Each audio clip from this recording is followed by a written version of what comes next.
And Earl, you are correct. Send this Zoom link to the team members that to join at 7. Yep, not a problem. And it's not a big issue if team members are on now. There's nothing super secret that we're talking about for any students that are on now. We just figured you'd be more interested in the later part of this presentation. So with that, I'm going to go ahead and get going. Thank you guys all for coming this evening. Fortunately, we can do this over Zoom, so we don't have to brave the weather because I think it's pretty nasty everywhere we look. I'm going to share my screen and we'll get started and we'll cruise through this part. Try and have just a few minutes to answer questions. And because we're not going to have a lot of time for questions, if they're not directly related to judging, which Kevin can answer all of those better than I can, feel free to shoot me an email and I will respond to your question by email tomorrow. So see if I can, there we go. Everybody knows who everybody is. Just a reminder, I think everybody knows when their interleague events are, but just to kind of give people an overview, the events are pretty much happening the 15th and 16th of January. Our remote event is a little bit longer. The team counts are adjusted just a little bit. We had some teams that just weren't quite able to get it together and get their robot ready. So some areas the counts went down just slightly. I wanted to make sure to go over the interleague judging to make sure everybody understands their judging window. We did have to shift some things a little bit. So really quickly, Agnesi will be judging from 6 to 9 on Friday the 14th, and their virtual pits will be in the morning from 10 to 11 on the 15th. Curie and Watt, actually, because both of them have folks traveling in from out of town, their judging is going to be on the 12th from 6 to 9, and their virtual pits, and I need to change this on this slide. Their virtual pits for both of them is going to be the 13th from 6 to 7:30. We had done that originally for Watt, but realized we hadn't done it for touring. So I will change that on this slide before I post it. It's the 13th. The other three, or I'm sorry, 2 of the other 3, Feynman and Pasteur, your judging is going to be the 13th, virtual pits the 14th, and then Tesla, because it's a Sunday event, your judging is going to be basically all day Saturday. So if you did our remote events last year, we're going to mimic the judging for that. Kind of how judging works. It's all going to happen through the scoring software, and that's what Kevin is going to go into depth on tonight. So we're not going to spend any time talking about that. Our plan is to notify teams on Tuesday 1:11 or Wednesday 1:12, depending on your judging date of your judging time. We have to have all of our judges assigned before we split them into groups and assign you the time. There's something you can do to help speed that along. If you encourage people from your team or decide yourself to help judge for an event, as soon as we get enough judges to handle all the judging teams, we'll put them in panels and we will notify teams of their judging time.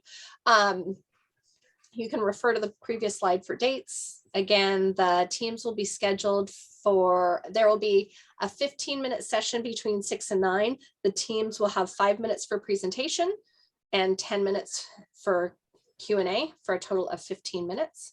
Time slots will be visible in the cloud scoring software once we make them. So Kevin can correct me if I'm wrong, but you won't be notified of your time. The coach is going to have to go in and look and see the time. What we will do is we will send a team blast to each group once we have made those assignments. So we will say, hey, go look and find out your assigned time. Prior to the event, you need to upload your engineering portfolio, control award submission, and indicate if you want a feedback form. Do this no later than the night before your judging starts. So if your judging session is Wednesday, you need to do this basically, I don't know what our time is going to be set at, but by Tuesday night. The virtual pits are going to be scheduled by interleague, and again, make sure you attend them. This is the chance for judges to do follow-up questions like they normally do in the pits at an interleague event.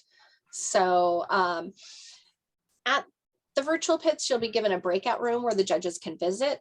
It's not required for all your team members to be in the breakout room at all times. You know, part of this is supposed to be social and fun. And actually, the pits are going to continue probably longer than the judges will be in the pits. But if your team members don't stay in your pit the whole time, make sure you either A, have team members in the pit that can answer any questions. So kind of group them as such. So if the judges pop in, or B, have some mechanism via group text or something to say, hey guys, come back, we have judges, so that your team members can come back and assist with that. You know, you want to make sure that you have somebody in your pits at all times to speak with the judges, because if the judges don't see you in a pit, they'll probably try and come back, but depending on their time, they might not make it. So, but it is also a time to have fun and enjoy visiting other teams. You'll get to do that some at the events, but you know, we're trying to make sure that you guys can connect with each other through the virtual pits too. This is a repeat of the slide from December, but I just wanted to touch on it again. Remember, you need your roster and paper consent forms. We'll talk about vaccination and COVID stuff in a minute. You know, all your typical stuff, batteries, glasses, extension cord, food. Some of, and I should change this to the interleague coordinators, some of the interleagues are providing food or box lunches, some are not. So you may have already. I know that, is it Kevin or Kevin, actually Emery just turned off his camera, but Feynman and Tesla that are both at Jackson High School, they have not received their information yet, but you will be getting it tomorrow. So read that information to find out if there will be concessions or any type of food order if you need to bring your food. And again, I haven't heard of any problems, so I don't anticipate any, but remember, these are all volunteers at the events. So please bring your gracious professionalism. Kevin, Emery, and I have had a handful of questions about Omicron, so I just wanted to touch on it. Right now, based on the information I have from our event hosts, and based on what I'm seeing from the school and from the governor and everything, Omicron is not affecting our ability to have in-person events. So we are planning to have events as normal. Be prepared for spectators to be limited. I can see, like, if a school starts to get a higher than normal count, they might decide to limit spectators. Right now, I'm not aware of any spectator limitations. If you've heard from your interleague host that there are limitations, that overrides what I just said, but I don't recall seeing any. But just keep watch over your email and be prepared.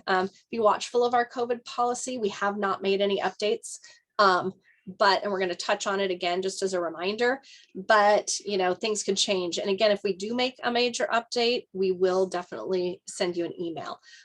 Again, be gracious and professional with our volunteers, and be flexible in the event we have to make a change. Just in case you weren't on last or in December, I just want to make sure that everybody's aware of what's going to happen at the event. So we have a couple different ways, and we did this to make it easy for you, as easy as possible. We have a couple different ways that you guys can verify the vaccination COVID status at the door. The students can show the verification, either of the negative COVID test, the negative PCR, the rapid test taken at the door, or their vaccination card when they come in. The coach can verify it before they leave, because I know a coach asked, well, if I have a student and they don't take the test until they arrive at your event, what happens if they're positive? So if the students take the tests in front of you, or you have seen their vaccination card negative COVID test, you walk and you check in, you say, I verified that all my students are good to go. We're going to consider that fine. We'll give you bracelets for your participants. You'll be good to go.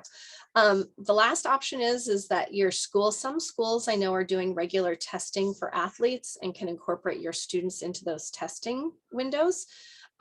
Or they might test the day before the event at the school. If someone from the school office emails me and says that your students are good to go, that is fine. The only thing that I need I need it done before noon on Friday so I can disseminate that to all of our hosts. And I need them to list out all the team numbers for me. Don't just say this is X high school, because so many of our schools have multiple teams and I don't want to forget a team and create a problem at the door. So have that person, you know, or you, if they copy you, just make sure to list out all the team numbers so we can catch that at the door. They can also give you documentation. They can email it to you, and then you can just hand it to the person when you check in at the door. Whichever's easier is totally fine with us.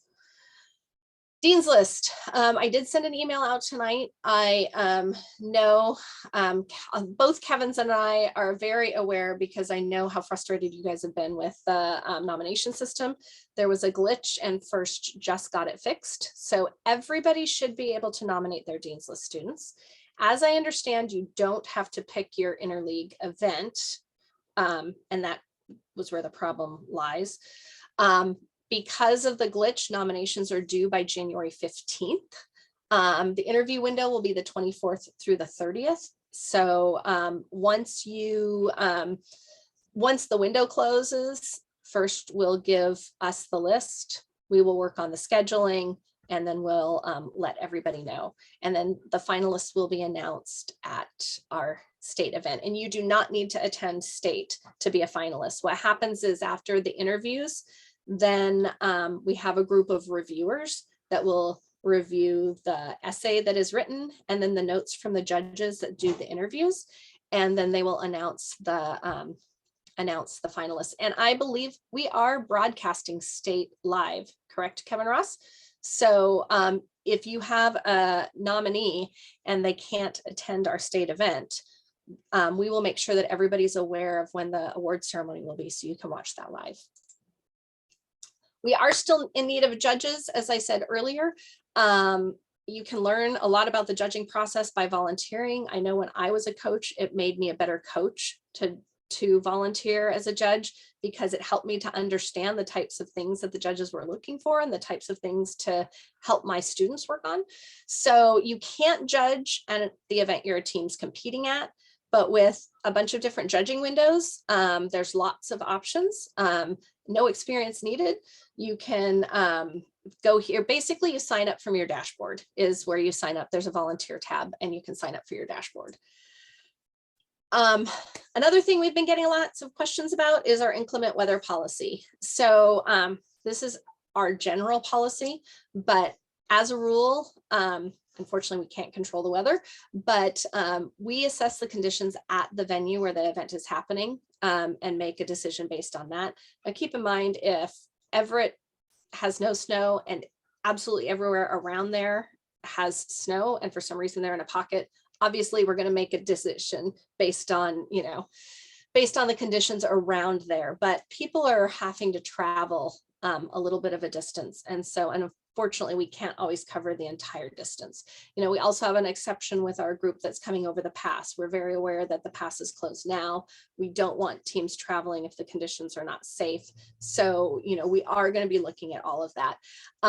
Check the landing page on firstwa.org. That's the main page when you go to firstwa.org. All the cancellations or anything will be updated on that page. It's going to be the fastest way for us to get that information to you. We will do our best to reschedule any events if they are canceled. Worst case scenario, an event will go remote for their interleague, and then hopefully we'll be back in person for the state event. That is our absolute last resort, so we will definitely try and reschedule it first. The only reason we would do that is if we can't find a venue, or if the inclement weather persists, or if it is our only option.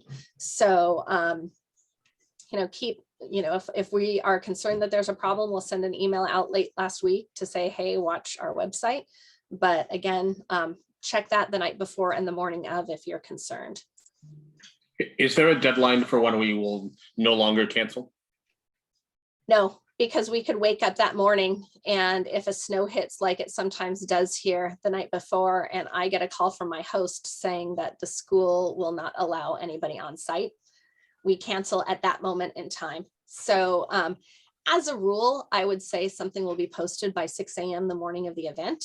if we know that there's a big storm coming in, we could choose to cancel it the night before, but we have had instances where we have had to cancel the morning of because the weather gods were not on our side. So. But this is almost our 20th year. I think it's actually only happened twice. Yeah, it's a couple years ago, we had it happen with FTC. And if I remember correctly, the weather came in during the day. So it started out okay that morning and we weren't planning on it. And man, it hit, and some events went and some events didn't, depending on where they were. So, you know, if we think that it's not safe, you know, we will cancel it. So is there a quorum of the teams that will say there's 20 teams and 10 of them can't make it due to weather? Do you then make that quorum call, or is that not necessarily, because we don't have time to do a survey always? Now, if we have time and if a storm's coming in there, I mean, I've never seen a situation where we have actually done it that way. And again, it's just because here our weather is so crazy. Usually when we cancel, it's because it just happens out of the blue and there's nothing we can do about it.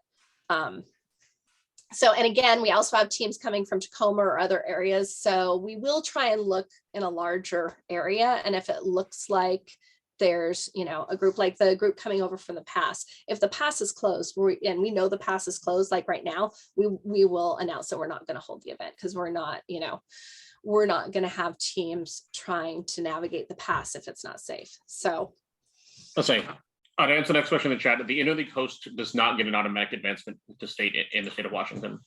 So if you're looking at the advancement orders, skip the first one at the top for the host of the interleague. The last thing that I really have to talk about, and then we can, Kevin, Emery, you can tell me if there's more questions to answer, is I just wanted to remind everybody about our state schedule. It is confirmed that it's at the Amazon Doppler building. Obviously things can always change, but Kevin, Ross and I were on a meeting earlier today. 24 teams will be attending.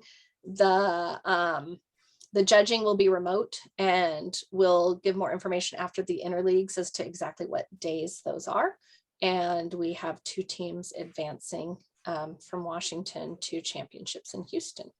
So Kevin, Emery, do we have any other questions that we should talk about? I have a judging question. I also have a note from Heidi that you do still have to select your interleague to submit the award for Dean's List. Oh, you do have to select. Then that could be how they had to fix it. They took that off and that's what broke it. If everybody will be judged together. And so it really doesn't matter what interleague you select. And if you don't remember, just pick one. They will all be pulled together and it won't matter like it has in prior years. Do all teams compete? Okay, we got the answer to that. Okay. So the other question was, if I'm submitting a video with my control award, is that just a link in my PDF, Kevin Ross? Yes, yeah. And so the engineering notebook, you don't put any links in. The only link that we'll watch is for the control award. Please try and keep the video less than about 2 minutes. We don't want to watch like an entire match. We're kind of interested in what your autonomous or whatever control thing it is. So, but yes, that's where the link goes. And that's it for chat. All right. So, and I just have a reminder about the Discord channel that the Titanium Talents have created, if anybody would like to join, and another plug for our mailing list. And at this point, I'm done. Yay. Yay. So we're not going to start the judging part until for 8 minutes because we told students to come at 7. So it's open for who's got questions, concerns, comments, protests. So just a quick question about being a judge. If you're a coach, you can be a judge at the same time, just not at your event. Is that correct? But if you're correct. But if you're judge, a lot of the judging's on the same days. I think there's only one day that there's not. Right. So there's judging on Wednesday. Judge interviews are on Wednesday, Thursday, and Saturday. Now, there are the virtual pits the next day, but as a coach, I don't know that, I mean, it's up to you, but as a coach, it's probably less critical that you're a part of the virtual pits if you wanted to judge. I don't think that would be a big thing for you to miss, as long as you have another adult that's at the virtual pits and just kind of shepherding your students. So, you know, go ahead. So, okay. And sorry, another follow-up question was, I've just heard that the days now changed. We originally were on the Thursday. We've obviously moved to the Wednesday now. From our perspective, a lot of our team might not. We were thinking about, we're just a community team. We're not a school team, so we were thinking about all meeting in my house. But other people moved their commitments from a Thursday to the Wednesday in order to accommodate that. They're now going to have to move that again. But if they all attend the judge, if they all log in remotely and through their own home, we're going to have like 6 or 7 people remoting judging. And that's what most teams do, and that is not a big deal at all. Okay. And you'll hear from me in a little bit that that's actually the preferred way to do this. I'll show you why. Okay. I have a question from Phil in the chat. Does an adult need to be present during judging, as there was the case last year? Yes, there has to be at least one adult from your team, one adult / mentor. Yes. That's not our rule. That's a first rule. We'll go with it. Yeah. And if anyone's interested in attending a scrimmage tomorrow night in Bellevue, write a direct message to Laura here in chat. They still have an opening right now.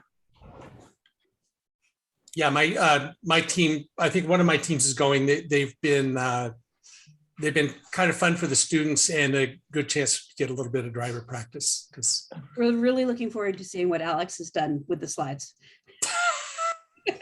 Our Alex is looking forward to seeing your Alex.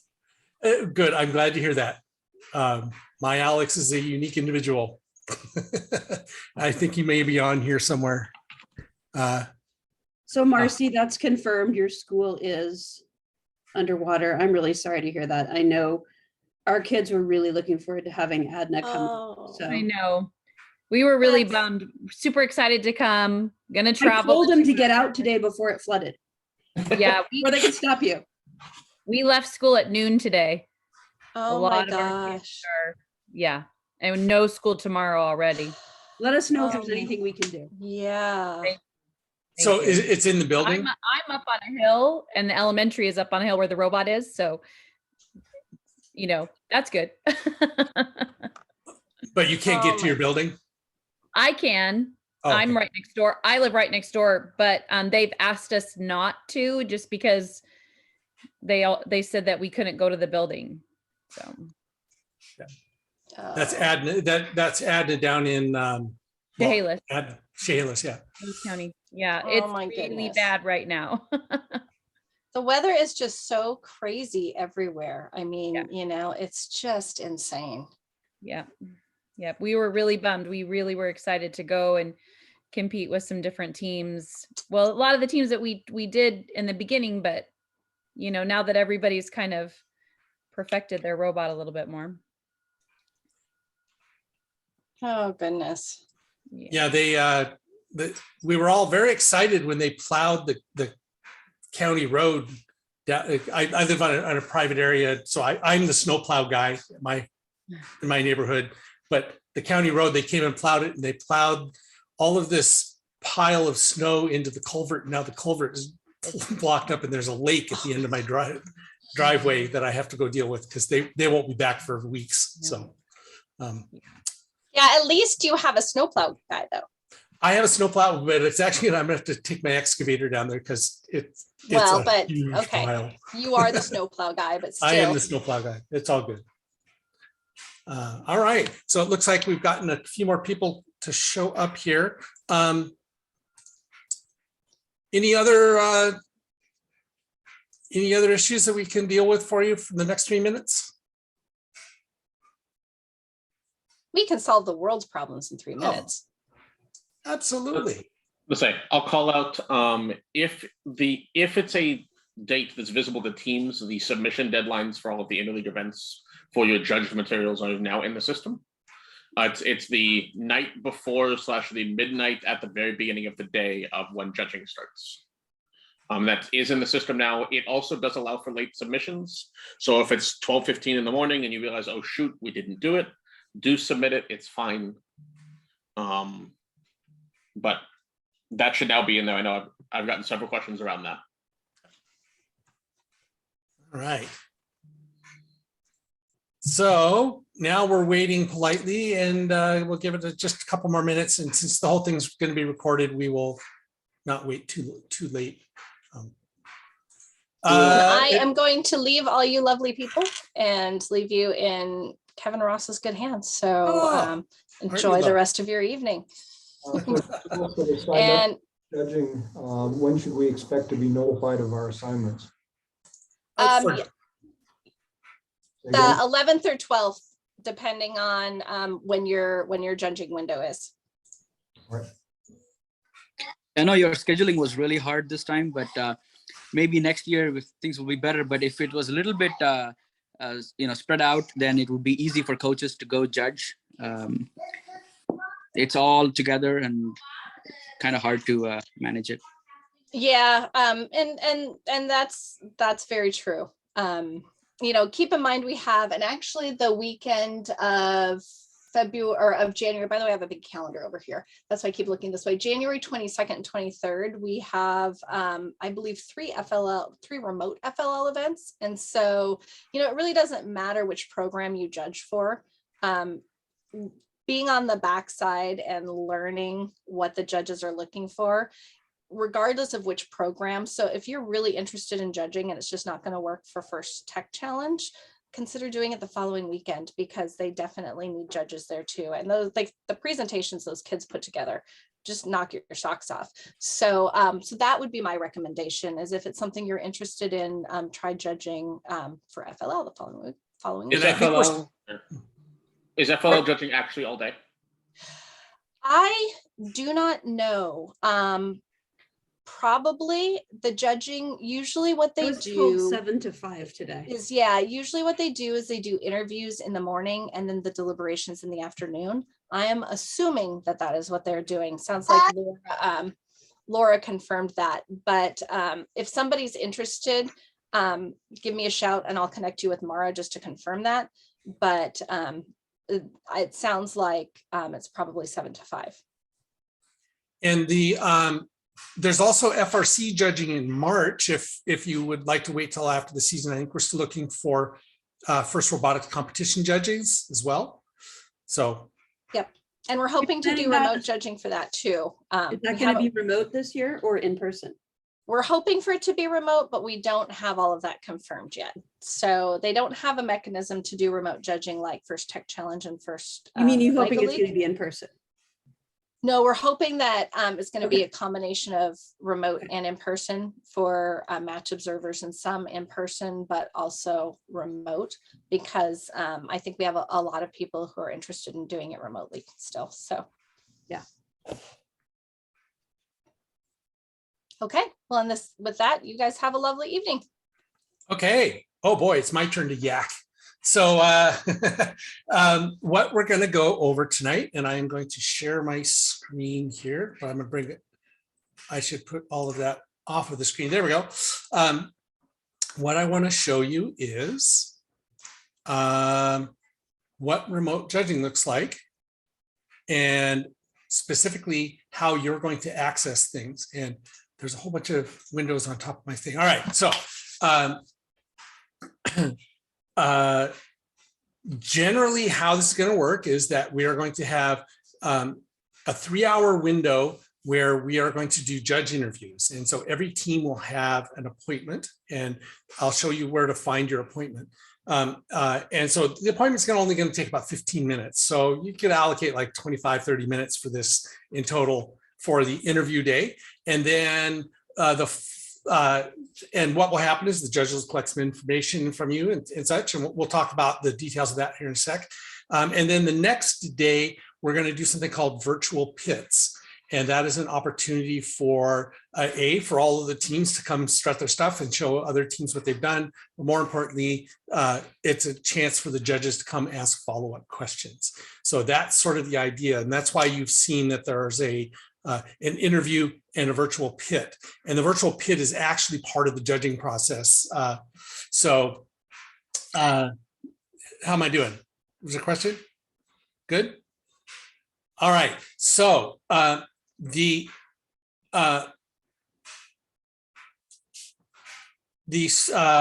go to FTC Scoring .firstinspires.org, that's the link that you need to follow.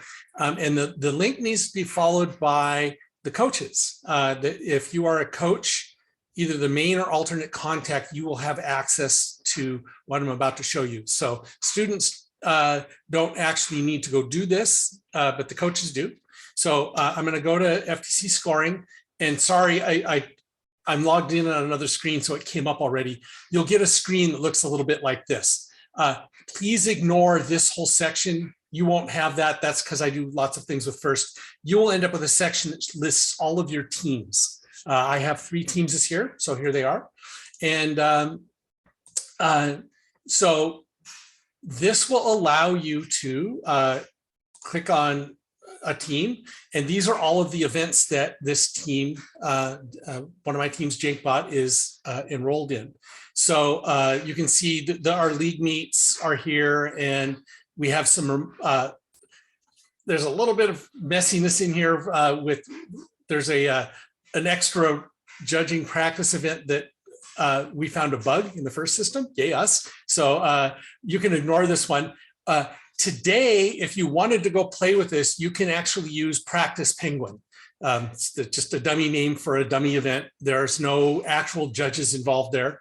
But if I was to pick this event, I can come in and play around with stuff, and I'm going to in just a sec.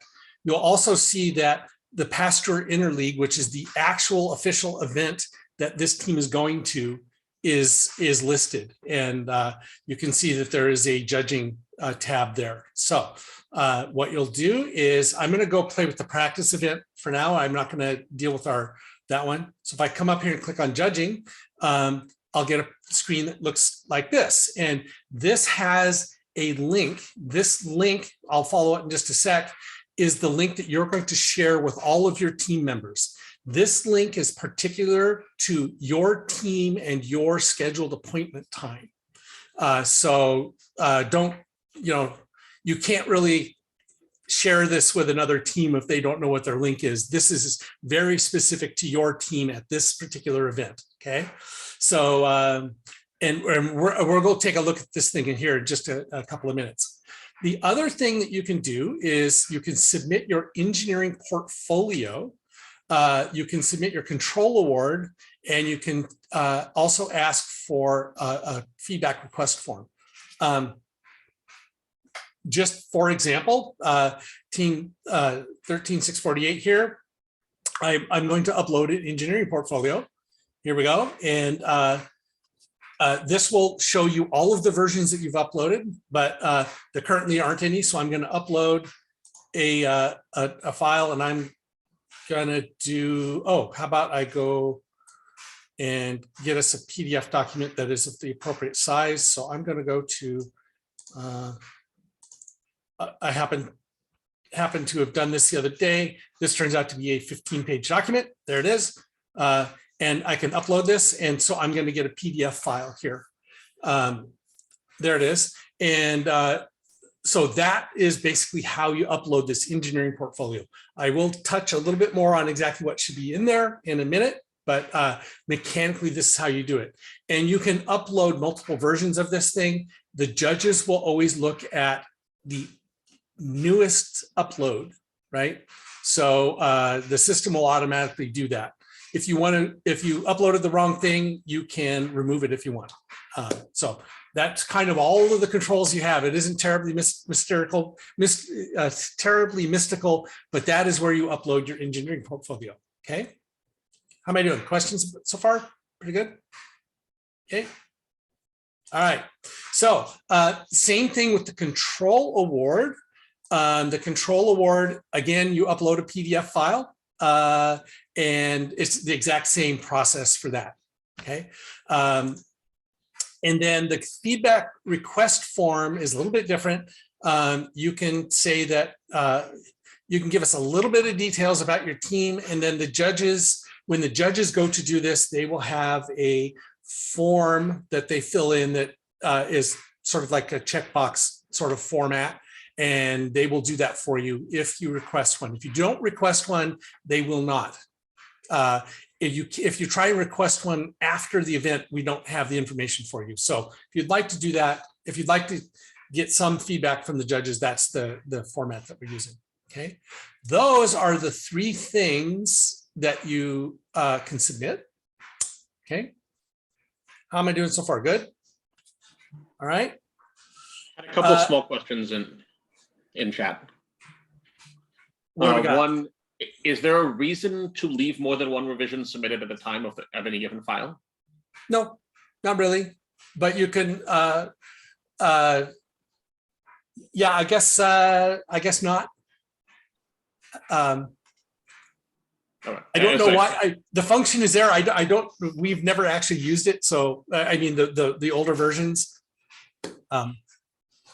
And then looking for explicit confirmation that judges will view a video that's submitted in the control award sheet. Yes, the judges will view up to 2 minutes of a video. So don't give us your entire match. You need to sort of pick what you think is interesting. And so they will follow that link and that link only. They will not follow any links in your engineering portfolio. So your engineering portfolio, don't put links in there. We won't follow. Well, you can, but we're not going to follow them. So, okay. Any other questions that I missed? No, it looks like it. You don't need to worry about GitHub repositories for the engineering portfolio, because obviously you guys are not going to link through to see that. No. Okay. No, we don't. So okay, so let me talk for a sec about. Well, actually, let me go on to show you the web interface for that, and then I will talk about some details about the judge, about the materials that you're going to submit. So we'll get rid of this last mechanical thing. So when you actually click on this, you will be loaded into, it's going to ask you for your first name. We just want first names. Sometimes, especially if you're a younger mentor, you can actually put mentor Kevin, and that just sort of delineates you as a mentor rather than a student. Otherwise, we're just going on a first name basis here. So I'll save that. And what this brings up, I'm going to get a hardware conflict, so I'm just going to click on listen only. What this will bring up is it's basically it's a not quite as full-featured version of Zoom, right? And so as your team joins up, you'll end up getting a list of team members over here on the left. And from the judges side, we also see that the team is there, and we can invite and uninvite you in and out of this room as in bulk. So, but you're welcome as a team for the next week or so.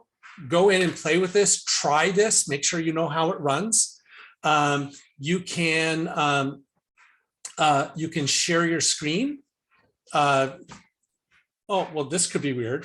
All right, I'm gonna try sharing this screen. You might be able to see yourselves. Oh, there you are. So there's my Zoom call. Kind of works. Nice little recursive thing going on there. So you can share whatever you want. You can bring up websites and those sorts of things. You can turn your camera on and off. It's more interesting to the judges to be able to see faces. Having said that, turning on your camera is not necessarily a requirement. However, in my experience, the judges seem to react better to when your camera is on. There are some students, based on their home situation or life situation, are very uncomfortable turning on their camera, and that's fine.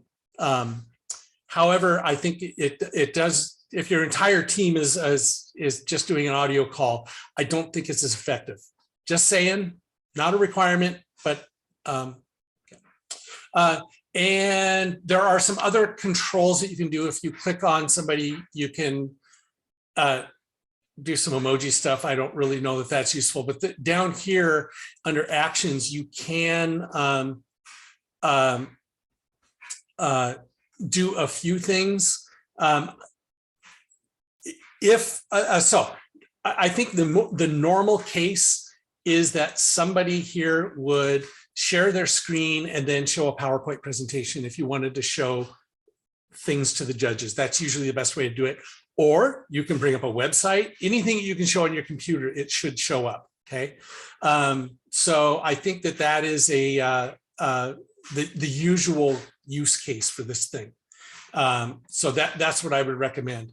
This would turn the video on and off, but my video camera is currently doing Zoom, so it conflicts if I do that. But normally you would be able to turn your video on and off. And you can also play around with your audio settings here. If somebody's speakers aren't working or you want to pick a microphone, pick speakers. They're over here. I'm on listen only because again, I didn't, but normally it would come up and you could select a different microphone if you need to do that. So basic audio controls right there, okay? And then up here, you can make this thing full screen if you want. I'm not showing anything, so that's pretty boring. But anyway, you kind of get the gist of it. Very simple, kind of like Zoom. The big difference is that the judges hit a button, everybody is moved into the room, the judges hit another button, and everybody gets put back into the waiting room as a group. Okay, how am I doing? Any questions about this?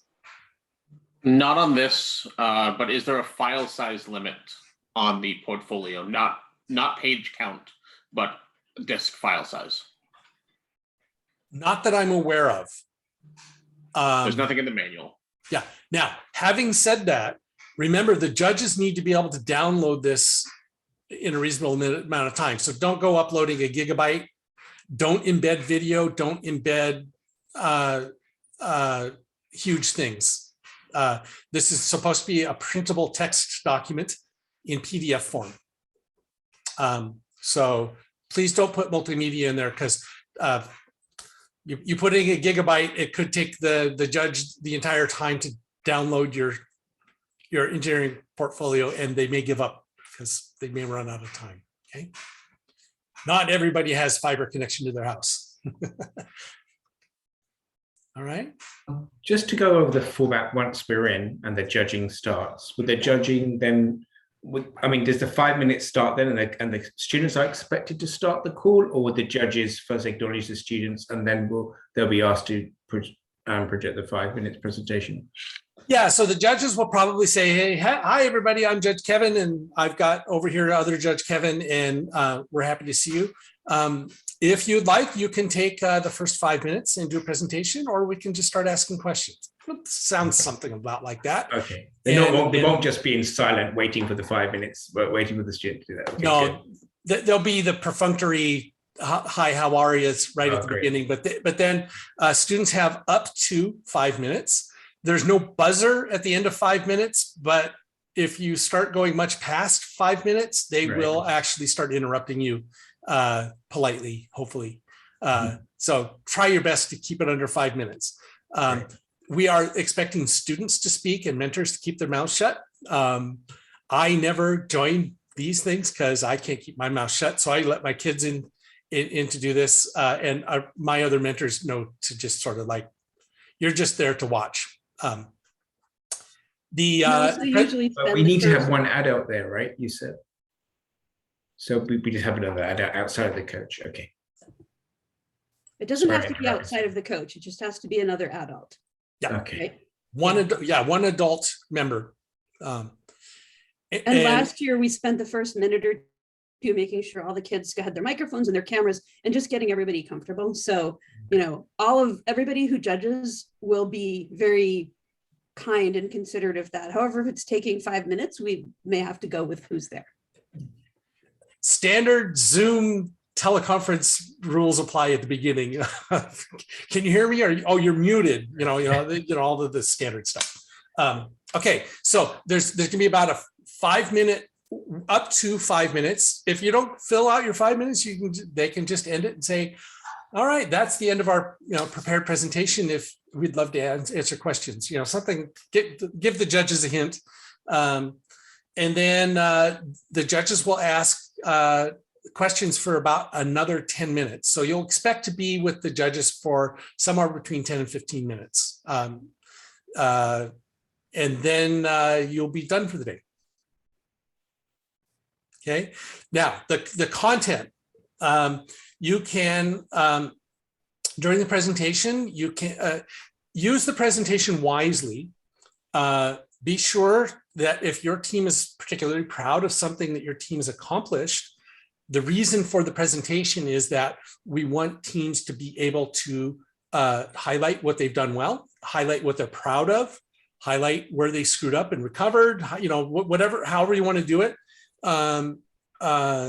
You're welcome to inform the judges that rather than hoping that the judges ask you about something.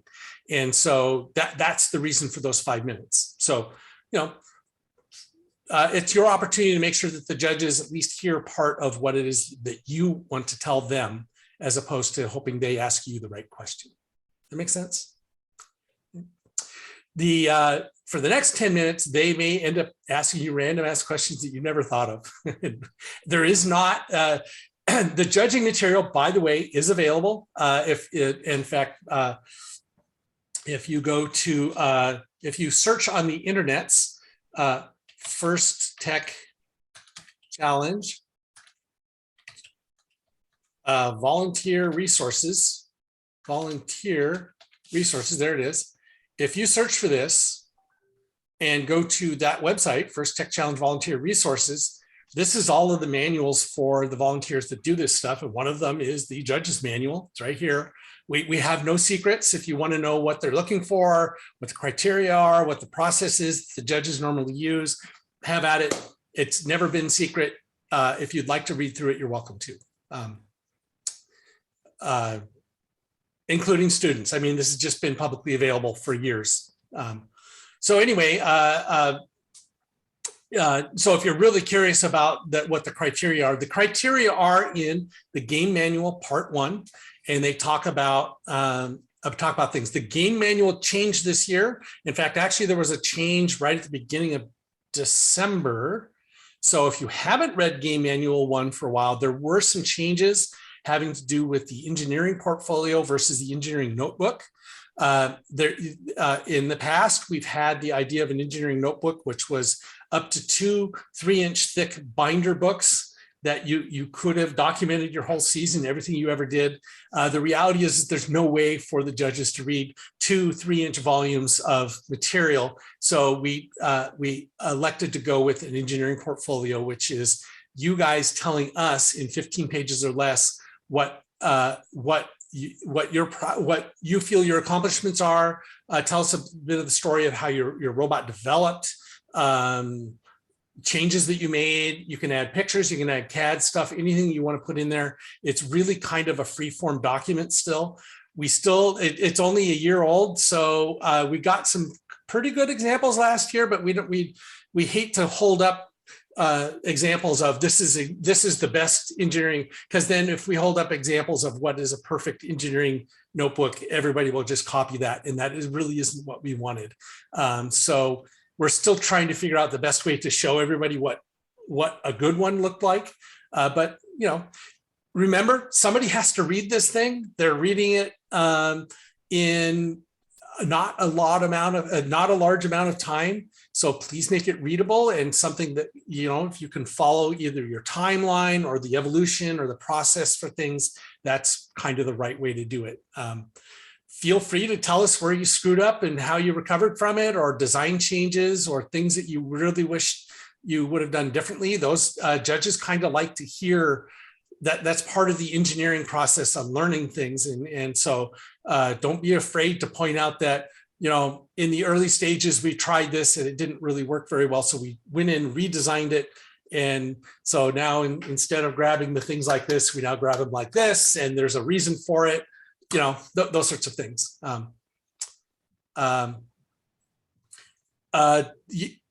You can choose to, there are 6 awards that are given out.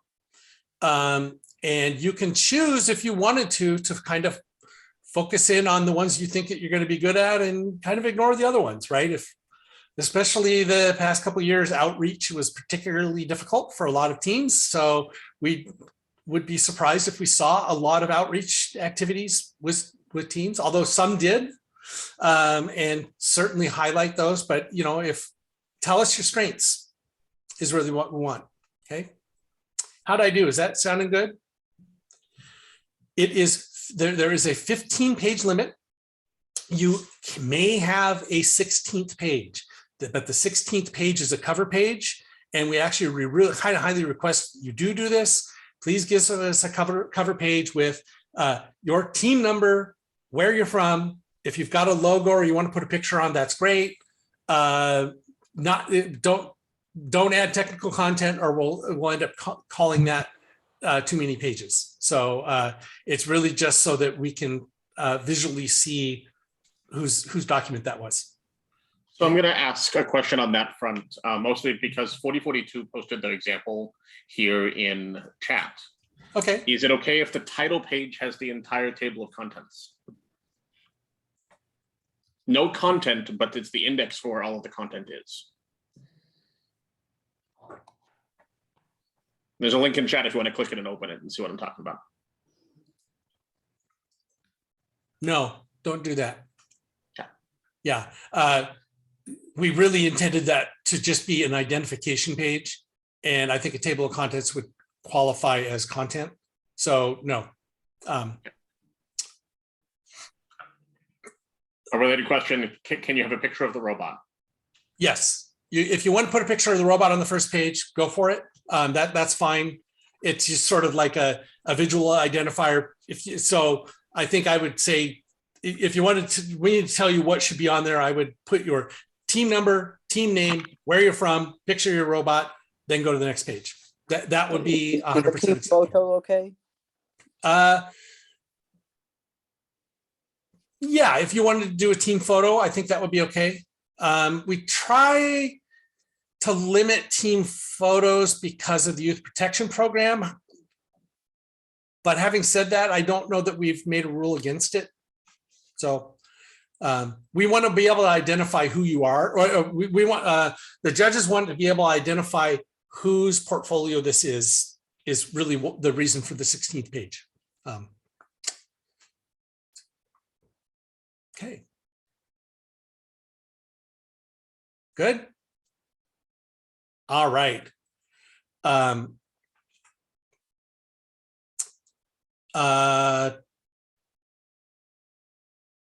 Let's see. Oh, I remember what I was going to do now. All right. So I'm going to actually close this window and go back to the scoring software. There we go.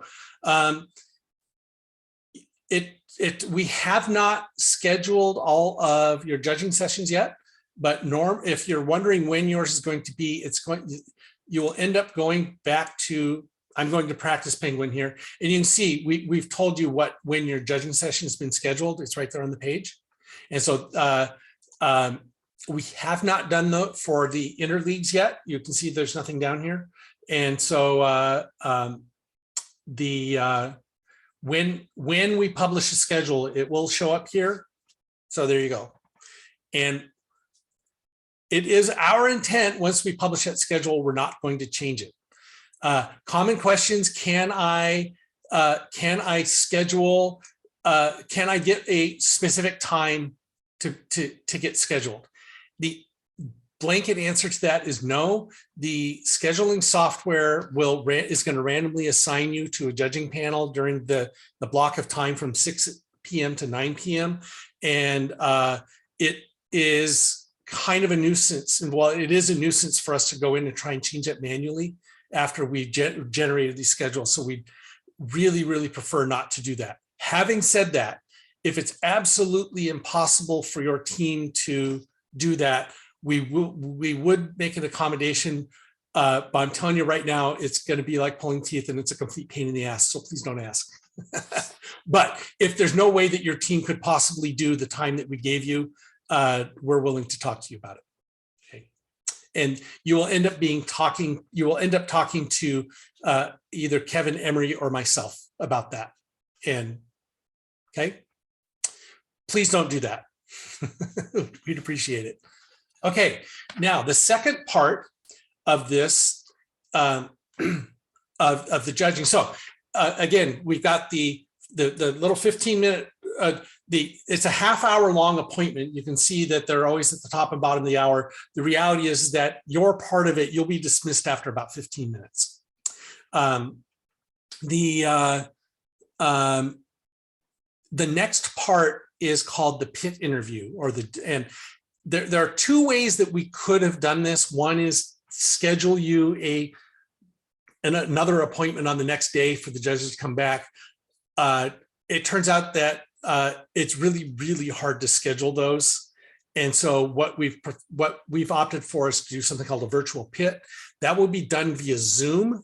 If you've never done one of our virtual pits, how it works is it's a Zoom meeting just like this one. We will set up a breakout room. Every team gets their own breakout room. And you are welcome to, when you come in, if you're running a relatively, you should update your Zoom client to the newest one, and you'll be able to go join your own room and be in there, and you can set it up however you want. Somebody in your team can share a screen. You can put up, if you wanted to have a PowerPoint presentation to show what your robot is, if you want to bring up your CAD, you can do whatever you want, show videos. And kind of the idea is that we kind of would like teams to be able to wander around and visit each other in the pits, because like we would normally do at a real event. They will be able to, since we are doing live events, go see each other in the pits at their real event. Yay. But it's sort of a nice opportunity to go wander around and say hello to folks. So what will happen though is the judges, and they will show up as Judge Kevin, and if the judges show up and it isn't your room, please be gracious and professional and bow out and go to another room while the judges are there. How this works is that once we've done your first interview, nominees are put forth for various awards, and then judging panels are remixed up, and the judging panels will go and collect additional information from teams about specific groups of awards. And so that is what this second night's activity is. And we have no idea what they're going to come ask you. There's no presentation or anything. It's all very informal. The judges will show up, and they may start asking you questions about your outreach, about a device that you've done, about your software, about, we don't know. You may get visited by multiple panels of judges, which is usually fairly common, and because they're working on different award panels. So, just the fact that the judges came and went doesn't mean that you're going to leave yet. And so what we'll do is the virtual pit lasts about 90 minutes. They may come back a couple of times. We don't know. What we will do, though, is when the judges feel that they're done, we will do a broadcast saying that, hey, the judges are complete and you're actually free to go now. We honestly don't, it'll be a 90-minute window. Depends on how miraculous you guys are as terms of how often they want to come back. So, does that make sense? Okay. Cool. The awards will be announced at the event that you're going to.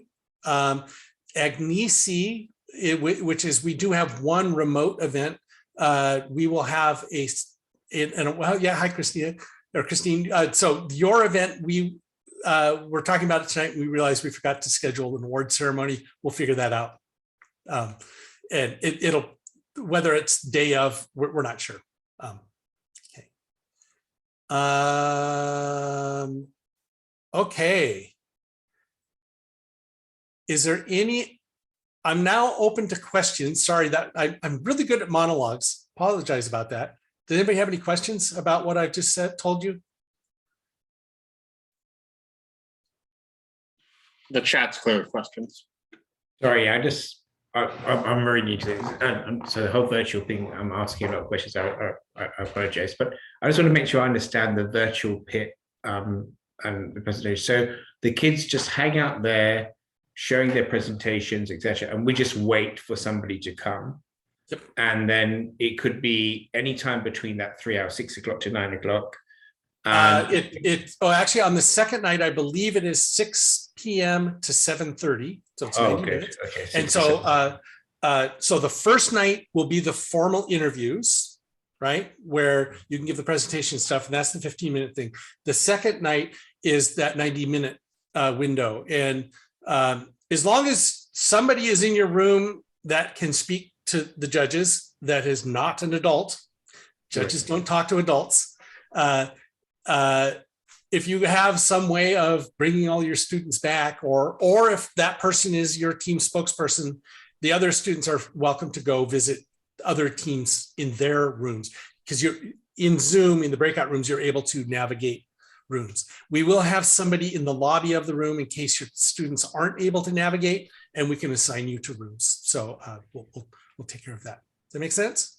Yeah, it does. Thank you. If I can give you one piece of advice as a judge and a coach, that when it comes to the virtual pits, when the judges come in, just say hello and let them ask their questions. Don't launch into a presentation.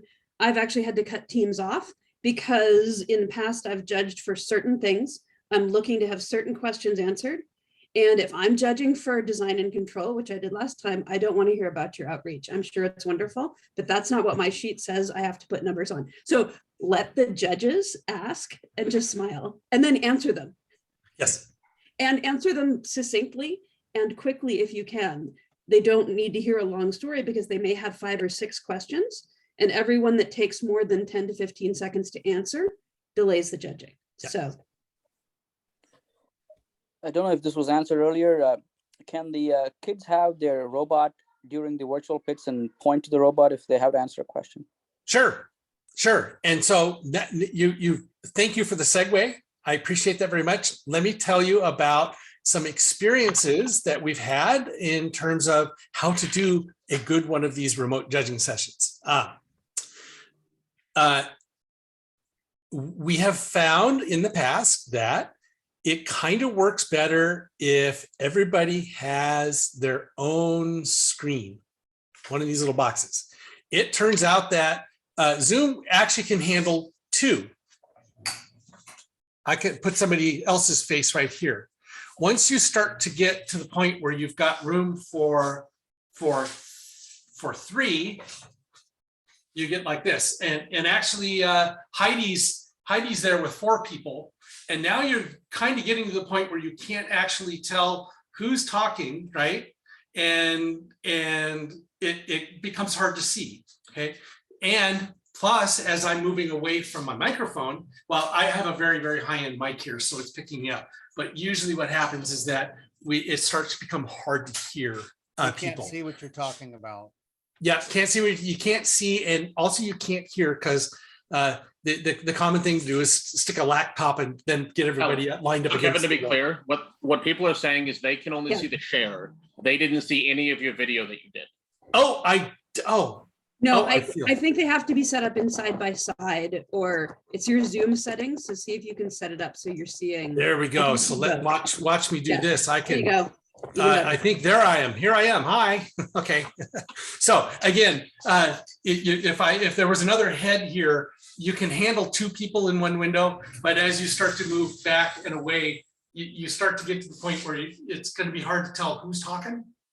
And again, I have a very high quality microphone here. Usually, if you're this far away, there's no chance in hell that they're going to hear you very well, especially on a laptop. So I would highly recommend that you come up with a way of they can do it from home. If you did all want to be in the same room, you should definitely play with everybody being in the same room, because you're going to end up with audio feedback problems. So you may, the solution to that is to have one person playing audio somewhere and a bunch of micro. So anyway, the key is play with this first, okay? And then have somebody watch it as part of your rehearsal. Somebody should watch what you're doing and sort of give feedback on, oh, I couldn't hear you, or couldn't communicate, couldn't see, those sorts of things. You can, if you want. A lot of some teams have done okay by having one student log on with a cell phone that has the robot there and is able to like kind of zoom in and stuff. Laptops work really poorly at trying to like hold a laptop backwards, upside down, trying to show something. And but cell phones actually did a fairly decent job if you wanted to show live things. Other teams have been very, very successful at pre-taking pictures and or using their CAD or whatever to show things off. Okay. The other thing that I'll give you some indications are, I have a very busy background. People like to see this background, but the reality is that pay attention to what's in the background and the lighting, right? So, and I forgot to do this. Normally I do this. Hang on one sec. All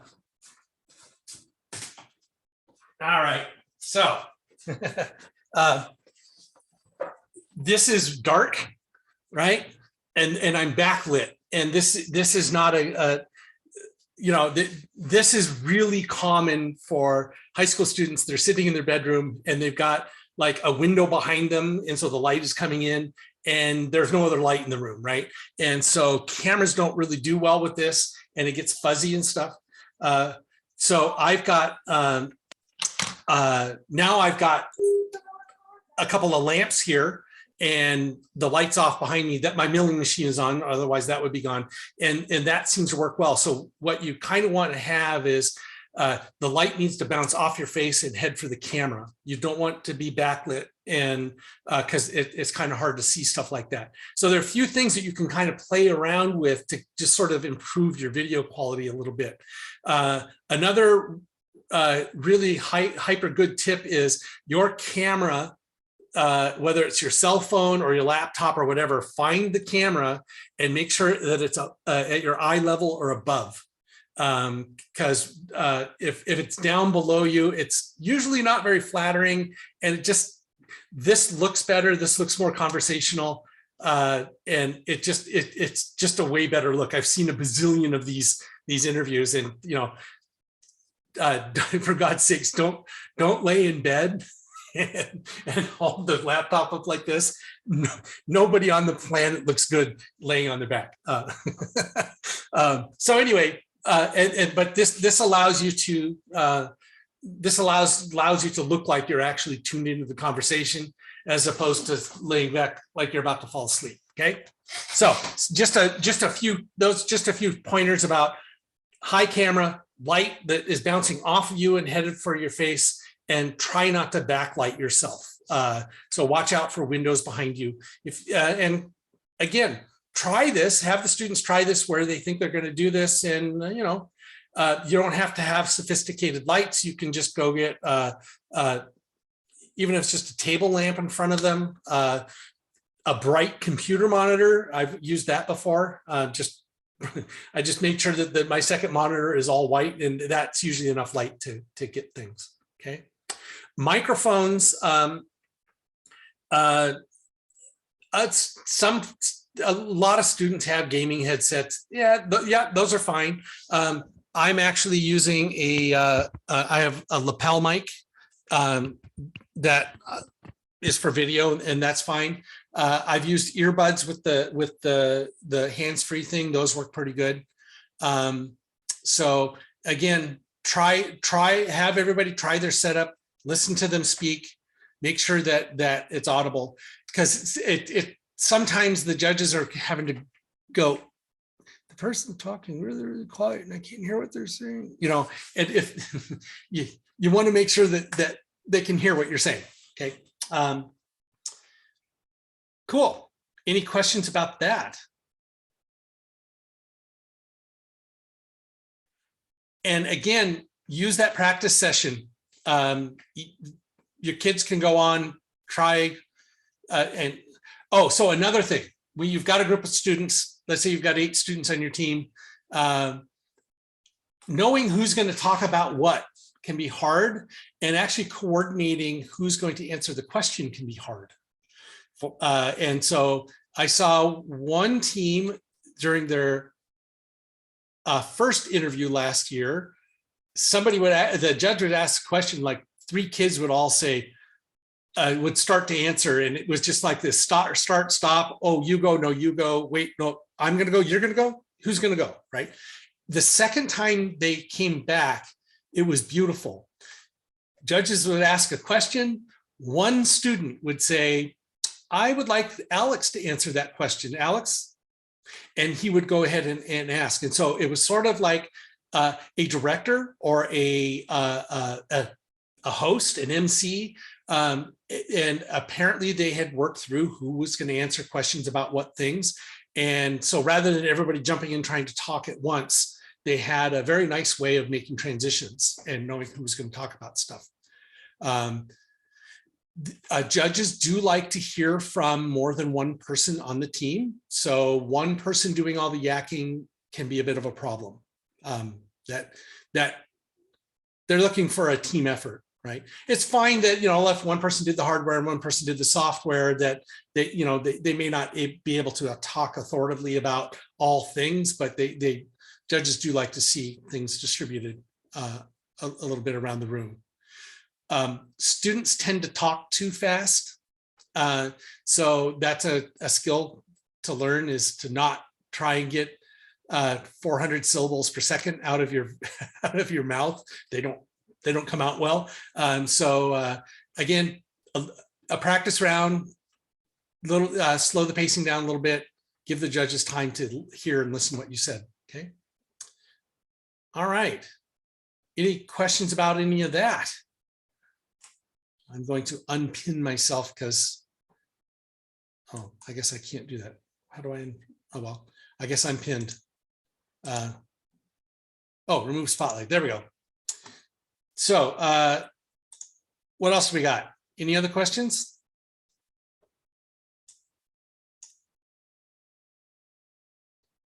All right. So thank you all for coming tonight, and have the students take some time to practice this stuff. That's what I would do. Again, these practice events are available, and you can give the students a link to the practice events now. And when we will email all of the teams when the judging appointments become available. Okay, there we go. I think that's it. Good night. Thank you.